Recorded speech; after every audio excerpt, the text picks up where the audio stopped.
খবর শুনছেন প্রভাত সংবাদ চ্যানেল থেকে। আজ জানাবো পশ্চিমবঙ্গ দেশ ও বিশ্বের বাছাই করা গুরুত্বপূর্ণ 30টি তাজা সংবাদ। শুরুতেই জানিয়ে দেব সংবাদ শিরোনাম। 2026 বিধানসভা ভোটের সূচি ঘোষণা। অবশেষে ঘোষণা হলো 2026 সালের বিধানসভা নির্বাচনের নির্ঘণ্ট। কোন রাজ্যে কবে ভোট, কত দফায় নির্বাচন হবে এবং কবে ফল প্রকাশ, সব বিস্তারিত জানালো নির্বাচন কমিশন। বাংলার 60 লক্ষ ভোটারের ভবিষ্যৎ কি? ভোট ঘোষণার মাঝেই বড় প্রশ্ন। বাংলার প্রায় 60 লক্ষ ভোটারের ভোটাধিকার নিয়ে কি হবে? নির্বাচন কমিশনের জ্ঞানেশ কুমারের বক্তব্যে মিলল সমাধানের ইঙ্গিত। ভোট ঘোষণার দিনেই ডিএ জট কাটল। ভোটের নির্ঘণ্ট ঘোষণার দিনে ডিএ ইস্যুতে নতুন মোড়। সমীক্ষায় উঠে আসছে চমকপ্রদ তথ্য। এই ইস্যুতে ভোটে কার লাভ, কার ক্ষতি? বাংলায় 29 এপ্রিল 142 আসনে ভোট। 2026 বিধানসভা নির্বাচনে প্রথম দফায় 142টি আসনে ভোট হবে 29 এপ্রিল। কোন কোন জেলায় ভোট হবে সেই তালিকা প্রকাশ করেছে নির্বাচন কমিশন। বিজেপি কত আসন পাবে? প্রথম সমীক্ষা প্রকাশ। ভোটের দিন ঘোষণার পরই প্রকাশ পেল প্রথম সিট পূর্বাভাস। সমীক্ষা বলছে বিজেপি কত আসন পেতে পারে। নতুন রাজনৈতিক সমীকরণ নিয়ে জোর আলোচনা। ভোট কেন্দ্রে মোবাইল নিষিদ্ধ। ভোট দিতে গেলে এবার মানতে হবে নতুন নিয়ম। ভোট কেন্দ্রে মোবাইল ফোন নিয়ে প্রবেশ নিষিদ্ধ সহ আরও বেশ কিছু কড়া নির্দেশিকা জারি করেছে নির্বাচন কমিশন। লক্ষ্মীর ভাণ্ডারে বড় বদল। এপ্রিল মাস থেকে লক্ষ্মীর ভাণ্ডার প্রকল্পে বড় পরিবর্তনের সম্ভাবনা। নবান্নের নতুন নির্দেশে চিন্তায় পড়েছেন হাজার হাজার মহিলা উপভোক্তা। নির্বাচন কমিশন ও তৃণমূলকে একসঙ্গে আক্রমণ সেলিমের। সিপিএম নেতা মোহাম্মদ সেলিম প্রশ্ন তুললেন, এভাবে কি অবাধ ও নিরপেক্ষ নির্বাচন সম্ভব? তৃণমূল সরকার ও নির্বাচন কমিশনকে একসঙ্গে কটাক্ষ। ভোট ঘোষণা হতেই মমতার ক্ষমতা কমল। মডেল কোড অফ কন্ডাক্ট জারি হতেই মুখ্যমন্ত্রী মমতা বন্দ্যোপাধ্যায়ের কিছু প্রশাসনিক ক্ষমতা সীমিত হয়েছে। কোন 3টি কাজ আর করতে পারবেন না? নতুন স্কিমে মাসে 20,000 সুদ আয়। সরকারি নতুন বিনিয়োগ প্রকল্পে মাসে প্রায় 20,000 টাকা সুদের সুযোগ।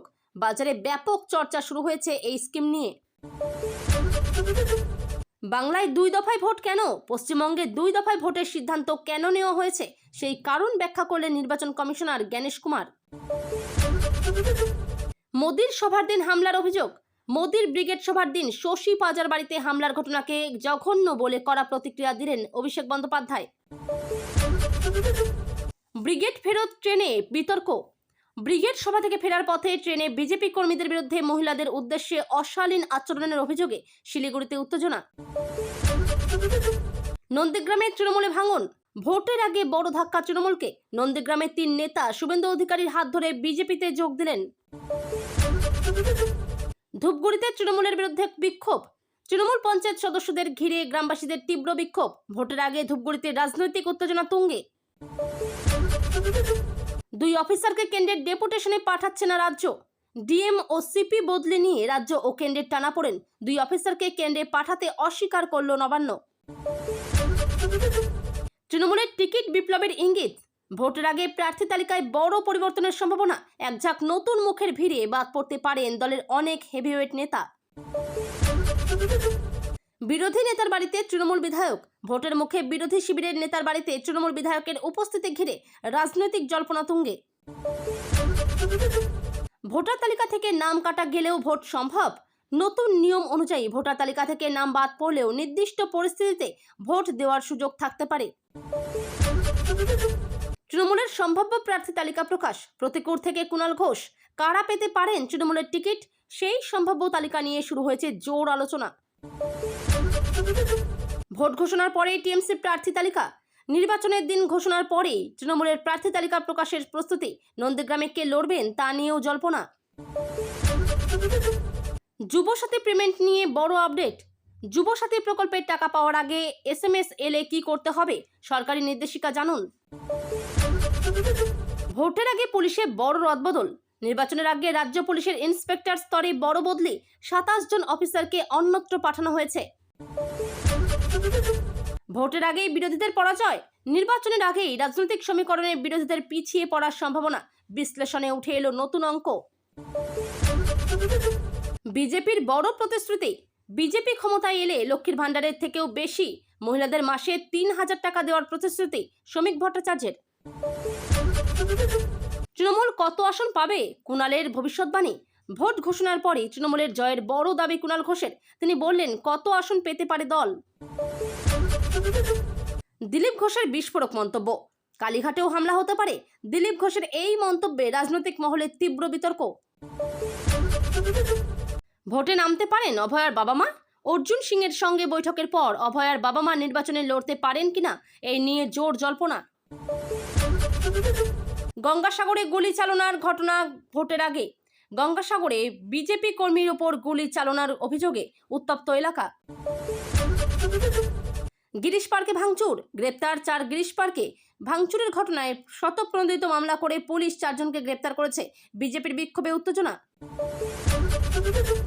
এতক্ষণ শুনছিলেন সংবাদ শিরোনাম, এবার আসছি বিস্তারিত খবরে। বিস্তারিত খবর শোনানোর পূর্বেই আপনাদের কাছে করব একটি ছোট্ট অনুরোধ। আমাদের চ্যানেলে নতুন হয়ে থাকলে চ্যানেলটি সাবস্ক্রাইব করে পাশে থাকবেন। আসছি বিস্তারিত খবরে। নির্বাচন কমিশন আনুষ্ঠানিকভাবে 2026 সালের বিধানসভা নির্বাচনের নির্ঘণ্ট ঘোষণা করেছে। কমিশনের তরফে জানানো হয়েছে যে কয়েকটি গুরুত্বপূর্ণ রাজ্যে এই নির্বাচন অনুষ্ঠিত হবে এবং প্রতিটি রাজ্যে পরিস্থিতি অনুযায়ী আলাদা আলাদা দফায় ভোট গ্রহণ করা হবে। কমিশন জানিয়েছে নিরাপত্তা, প্রশাসনিক প্রস্তুতি এবং ভোটারদের সুবিধার কথা মাথায় রেখেই এই সূচি নির্ধারণ করা হয়েছে। পশ্চিমবঙ্গের ক্ষেত্রে ভোট হবে 2 দফায়। প্রথম দফায় বেশ কয়েকটি গুরুত্বপূর্ণ জেলায় ভোট গ্রহণ করা হবে এবং দ্বিতীয় দফায় বাকি আসনগুলিতে ভোট অনুষ্ঠিত হবে। ভোট গ্রহণের দিনগুলিতে কঠোর নিরাপত্তা ব্যবস্থা নেওয়া হবে বলে জানিয়েছে নির্বাচন কমিশন। কেন্দ্রীয় বাহিনী মোতায়েন করা হবে এবং প্রতিটি বুথে নজরদারি বাড়ানো হবে। নির্বাচনের সময় মডেল কোড অফ কন্ডাক্ট কার্যকর হয়েছে। এর ফলে রাজ্য সরকার আর নতুন কোনো বড় প্রকল্প ঘোষণা করতে পারবে না এবং প্রশাসনিক সিদ্ধান্তেও কিছু সীমাবদ্ধতা থাকবে। নির্বাচন কমিশনের পক্ষ থেকে ভোটারদের উদ্দেশ্যে জানানো হয়েছে শান্তিপূর্ণভাবে ভোট দিতে হবে এবং কোনো রকম ভয় বা প্রভাব ছাড়াই ভোটাধিকার প্রয়োগ করতে হবে। রাজনৈতিক দলগুলিও ইতিমধ্যে নির্বাচনের প্রস্তুতি শুরু করে দিয়েছে।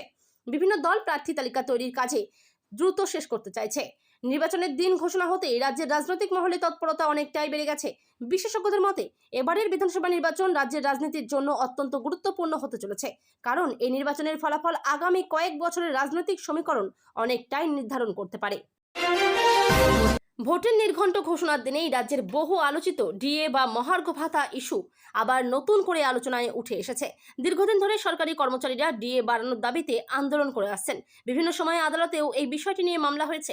নির্বাচনের আগে এই ডিএ ইস্যু রাজ্যের রাজনীতিতে বড় প্রভাব ফেলতে পারে বলে মনে করছেন বিশ্লেষকরা, কারণ সরকারি কর্মচারীদের একটি বড় অংশ এই বিষয়টি নিয়ে অসন্তুষ্ট বলে অভিযোগ উঠেছে। ভোটের ঠিক আগে এই সমস্যা সমাধানের কোনো ইঙ্গিত মিললে তা রাজনৈতিকভাবে গুরুত্বপূর্ণ হতে পারে। একাধিক সমীক্ষায় দেখা গেছে যে ডিএ ইস্যু সাধারণ মানুষের মধ্যেও আলোচনার বিষয় হয়ে উঠেছে। অনেকেই মনে করছেন এই বিষয়টি ভোটের ফলাফলেও প্রভাব ফেলতে পারে। বিরোধী দলগুলি দীর্ঘদিন ধরেই এই ইস্যু নিয়ে রাজ্য সরকারে আক্রমণ করে আসছে। অন্যদিকে রাজ্য সরকারের দাবি তারা ধাপে ধাপে কর্মচারীদের স্বার্থে পদক্ষেপ নিচ্ছে এবং পরিস্থিতি অনুযায়ী সিদ্ধান্ত নেওয়া হবে। সরকার বলছে অর্থনৈতিক বাস্তবতার কথা মাথায় রেখেই ডিএ সংক্রান্ত সিদ্ধান্ত নেওয়া হয়। রাজনৈতিক মহলের মতে নির্বাচনের আগে এই ইস্যু আরও বড় বিতর্কের বিষয় হয়ে উঠতে পারে, কারণ কর্মচারীদের ভোট একটি বড় ফ্যাক্টর হিসেবে দেখা হয়। ফলে ডিএ ইস্যু ভোটের রাজনীতিতে কতটা প্রভাব ফেলবে তা নিয়ে এখন থেকেই জোর আলোচনা শুরু হয়েছে। ভোটের নির্ঘণ্ট ঘোষণার পরেই বাংলার প্রায় 60 লক্ষ ভোটারের ভবিষ্যৎ নিয়ে বড় প্রশ্ন উঠেছে। ভোটার তালিকায় নাম থাকা বা না থাকা নিয়ে নানা অভিযোগ সামনে এসেছে। অনেকে দাবি করেছেন যে তাদের নাম ভোটার তালিকা থেকে বাদ পড়েছে। এই পরিস্থিতিতে নির্বাচন কমিশনের তরফে বিষয়টি নিয়ে ব্যাখ্যা দেওয়া হয়েছে। কমিশনের এক কর্মকর্তা জানিয়েছেন যে ভোটার তালিকা নিয়মিতভাবে সংশোধন করা হয় এবং বিভিন্ন কারণে অনেক সময় নাম বাদ পড়তে পারে। তবে নির্বাচন কমিশন জানিয়েছে যাদের নাম তালিকা থেকে বাদ পড়েছে তারা নির্দিষ্ট প্রক্রিয়ার মাধ্যমে পুনরায় নাম অন্তর্ভুক্ত করার সুযোগ পাবেন। এজন্য ভোটারদের নির্দিষ্ট ফর্ম পূরণ করে আবেদন করতে হবে এবং প্রয়োজনীয় নথি জমা দিতে হবে। জ্ঞানেশ কুমার এই প্রসঙ্গে জানিয়েছেন নির্বাচন কমিশনের লক্ষ্য হলো প্রতিটি যোগ্য নাগরিককে ভোটাধিকার দেওয়া। তাই কোনো যোগ্য ভোটার যাতে ভোট দেওয়ার সুযোগ থেকে বঞ্চিত না হন সেই বিষয়টি বিশেষভাবে গুরুত্ব দেওয়া হচ্ছে। রাজনৈতিক দলগুলিও এই বিষয়টি নিয়ে নিজেদের মতামত জানিয়েছে। বিরোধীরা অভিযোগ করেছে যে ভোটার তালিকা নিয়ে বড় গরমিল রয়েছে।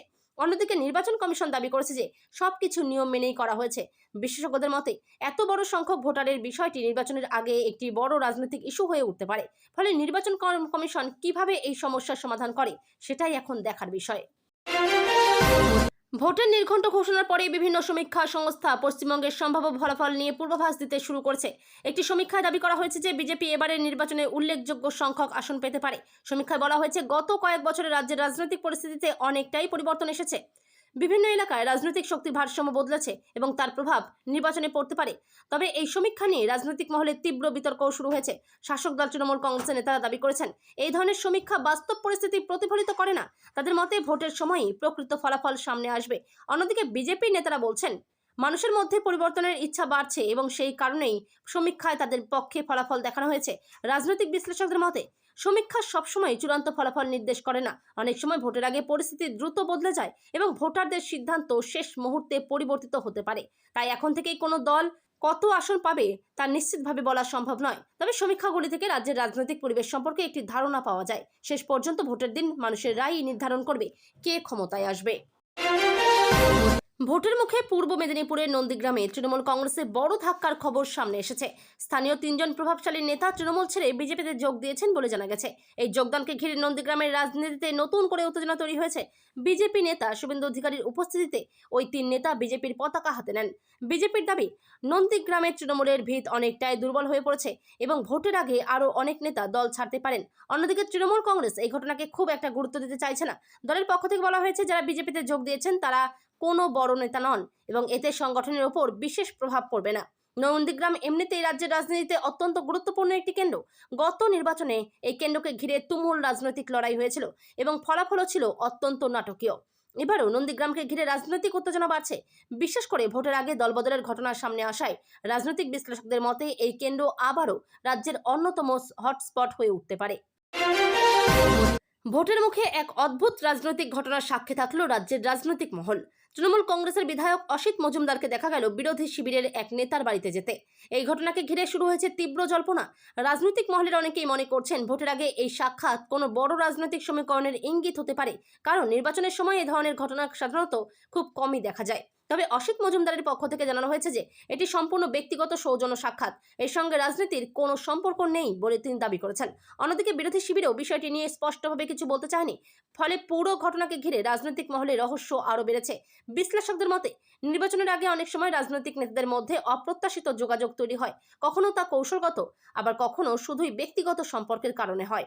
তবে ভোটের ঠিক আগে এই ধরনের ঘটনা সামনে আসায় রাজনৈতিক জল্পনা থামছেই না। বিজেপি নেতা দিলীপ ঘোষ সম্প্রতি একটি মন্তব্য করে রাজ্যের রাজনীতিতে নতুন বিতর্কের জন্ম দিয়েছেন। তিনি দাবি করেছেন যে পরিস্থিতি এমন জায়গায় পৌঁছেছে যেখানে কালীঘাটেও হামলার ঘটনা ঘটতে পারে। তার এই মন্তব্যের পর রাজনৈতিক মহলে তীব্র প্রতিক্রিয়া শুরু হয়েছে। অনেকেই মনে করছেন এই মন্তব্য সরাসরি মুখ্যমন্ত্রী মমতা বন্দ্যোপাধ্যায়কে উদ্দেশ্য করে করা হয়েছে। তৃণমূল কংগ্রেস এই মন্তব্যের তীব্র নিন্দা করেছে। দলের নেতারা বলছেন, এই ধরনের বক্তব্য অযথা উত্তেজনা ছড়ানোর চেষ্টা ছাড়া আর কিছু নয়। অন্যদিকে বিজেপির পক্ষ থেকে বলা হয়েছে, দিলীপ ঘোষ রাজ্যের বর্তমান আইন শৃঙ্খলা পরিস্থিতি নিয়ে মন্তব্য করেছেন। তাদের দাবি, রাজ্যের রাজনৈতিক সহিংসতার ঘটনা বাড়ছে এবং সেই কারণেই তিনি সতর্কবার্তা দিয়েছেন। এই মন্তব্যের পর রাজনৈতিক বিতর্ক আরও তীব্র হয়েছে। নির্বাচন যত এগিয়ে আসছে ততই বিভিন্ন রাজনৈতিক নেতার বক্তব্যকে ঘিরে নতুন নতুন বিতর্ক তৈরি হচ্ছে। বিশ্লেষকদের মতে, ভোটের আগে এই ধরনের মন্তব্য রাজ্যের রাজনৈতিক পরিবেশকে আরও উত্তপ্ত করে তুলতে পারে। রাজ্যের জনপ্রিয় সামাজিক প্রকল্প লক্ষ্মীর ভান্ডার নিয়ে নতুন করে আলোচনা শুরু হয়েছে। খবর অনুযায়ী আগামী এপ্রিল মাস থেকে এই প্রকল্পে কিছু গুরুত্বপূর্ণ পরিবর্তন আনা হতে পারে। নবান্নের তরফে প্রশাসনিক স্তরে কিছু নতুন নির্দেশ জারি করা হয়েছে বলে জানা গেছে। এর ফলে অনেক উপভোক্তাকে নতুনভাবে যাচাই প্রক্রিয়ার মধ্য দিয়ে যেতে হতে পারে। এই খবর সামনে আসতেই হাজার হাজার মহিলা উপভোক্তার মধ্যে উদ্বেগ তৈরি হয়েছে। অনেকেই আশঙ্কা প্রকাশ করছেন যে তাদের অ্যাকাউন্টে হয়তো আগের মতো টাকা ঢুকবে না। তবে রাজ্য সরকারের পক্ষ থেকে এখনো পর্যন্ত স্পষ্টভাবে বলা হয়নি যে প্রকল্প বন্ধ করা হচ্ছে বা টাকা দেওয়া বন্ধ হবে। সরকারি সূত্রের দাবি, প্রকল্পটি আরও স্বচ্ছভাবে পরিচালনা করার জন্য কিছু প্রশাসনিক পরিবর্তন আনা হচ্ছে। লক্ষ্মীর ভান্ডার প্রকল্প বর্তমানে রাজ্যের অন্যতম বড় সামাজিক প্রকল্প হিসেবে পরিচিত। লক্ষ লক্ষ মহিলা এই প্রকল্পের মাধ্যমে আর্থিক সহায়তা পান। ফলে এই প্রকল্প নিয়ে যে কোনো পরিবর্তনের খবরই সাধারণ মানুষের মধ্যে বড় আলোচনার বিষয় হয়ে ওঠে। বিধানসভা নির্বাচনের নির্ঘণ্ট ঘোষণার পরেই তৃণমূল কংগ্রেস তাদের প্রার্থী তালিকা প্রকাশের প্রস্তুতি শুরু করেছে বলে জানা গেছে। দলের অভ্যন্তরে ইতিমধ্যে বিভিন্ন আসন নিয়ে আলোচনা চলছে। দল সূত্রে খবর, এবারের নির্বাচনে একাধিক আসনে নতুন মুখকে সুযোগ দেওয়া হতে পারে। আবার কিছু অভিজ্ঞ নেতাকেও গুরুত্বপূর্ণ কেন্দ্রে প্রার্থী করা হতে পারে। সবচেয়ে বেশি আলোচনা হচ্ছে নন্দীগ্রাম কেন্দ্রকে ঘিরে। এই কেন্দ্র থেকে এবার তৃণমূল কাকে প্রার্থী করবে তা নিয়ে রাজনৈতিক মহলে জোর জল্পনা চলছে। দলের শীর্ষ নেতৃত্ব নাকি ইতিমধ্যে বিভিন্ন সম্ভাব্য প্রার্থীর নাম নিয়ে আলোচনা করেছে। খুব শিগগিরই চূড়ান্ত তালিকা প্রকাশ করা হতে পারে। নির্বাচনের আগে প্রার্থী তালিকা ঘোষণা একটি অত্যন্ত গুরুত্বপূর্ণ রাজনৈতিক পদক্ষেপ, কারণ প্রার্থী নির্বাচনের ওপরই অনেক সময় ভোটের ফলাফল নির্ভর করে। তাই প্রতিটি রাজনৈতিক দলই অত্যন্ত সতর্কতার সঙ্গে এই সিদ্ধান্ত নেয়। রাজনৈতিক বিশ্লেষকদের মতে তৃণমূলের প্রার্থী তালিকায় কিছু বড় চমক থাকতে পারে। নতুন মুখ এবং পুরনো অভিজ্ঞ নেতাদের সমন্বয়ে দল এবারের নির্বাচনে নামতে চাইছে।